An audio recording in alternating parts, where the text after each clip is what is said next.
राजू एक सीधा सादा आदमी था जो एक छोटे से गांव में अपनी बीवी सीता के साथ रहता था। वो मेहनती था, दिन भर खेतों में काम करता और शाम को थका हुआ घर लौटता। लेकिन उसकी सारी मेहनत के बावजूद पैसों की तंगी हमेशा उनके घर का मसला बनी रहती थी। सीता, राजू की बीवी, एक फिक्रमंद औरत थी। वो हमेशा इस बात पर परेशान रहती थी कि पैसे कब खत्म हो जाएंगे। हर दिन इन दोनों के दरमियान पैसे को लेकर झगड़ा होता। राजू, तुम्हें ज्यादा पैसे कमाने की फिक्र करनी चाहिए। हम कब तक उसी तंगी में जिएंगे? सीता गुस्से में बोलती। सीता, मैं दिन रात मेहनत कर रहा हूं, लेकिन हालात हमारे बस में नहीं हैं। राजू जवाब देता, थोड़ा थका हुआ और अफसरदा। एक दिन सीता खेतों में जा रही थी और चलते चलते अचानक सीता का पांव किसी सख्त चीज से टकराया। उसने नीचे देखा तो वहां एक पत्थर रास्ते में पड़ा था। सीता ने सोचा कि कोई उस पत्थर से गिर जाएगा, तो सीता ने वो पत्थर उठाया तो उसके नीचे एक जमीन में एक पुरानी सा संदूक नजर आया।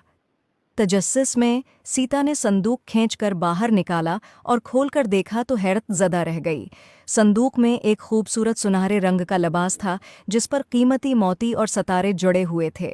लिबास पर एक अजीब सी चमक थी, जैसे वो जादुई हो। सीता ने बगैर सोचे समझे वो संदूक लिया और घर वापस आई। सीता ने राजू को संदूक दिखाया। राजू ने जब वो लिबास देखा तो सोचा कि उसे बेचकर हमारे हालात बेहतर हो जाएंगे, मगर सीता को वो लिबास बहुत पसंद आया था। जब सीता ने वो लिबास पहना, अचानक उसके अर्द गिर्द एक रोशनी फैल गई और एक परी नमूदार हुई।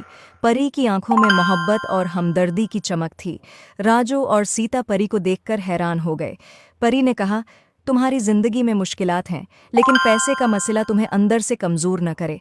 तुम्हारे दिल में जो मोहब्बत और भरोसा है, वही तुम्हारी सच्ची दौलत है।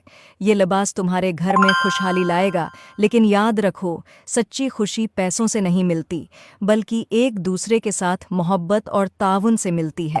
सीता और राजू की आंखों में आंसू आ गए। सीता ने समझ लिया कि वो हमेशा पैसे के पीछे भागती रही, जबकि खुशी उसके घर में पहले से मौजूद थी।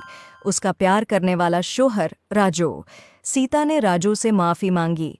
मुझे माफ़ कर दो राजू, मैंने पैसों की फिक्र में तुम्हारी मेहनत और मोहब्बत को नज़रअंदाज किया। हमें मिलकर खुशी से जीना चाहिए, चाहे हमारे पास कितने ही पैसे क्यों ना हों। इसी दिन से उनकी ज़िंदगी में सुकून आ गया। वो लिबास जो जादुई था ने वाकई उनके घर में खुशहाली लाई, लेकिन सच्ची खुशी उनके दिलों में मोहब्बत और एतमाद के ज़रिए आई। और यूं सीता और राजू ने अपने गांव में सुकून से, मोहब्बत और खुशहाली के साथ ज़िंदगी गुजारना शुरू कर दी। I hope you like it. Please like and subscribe my YouTube channel.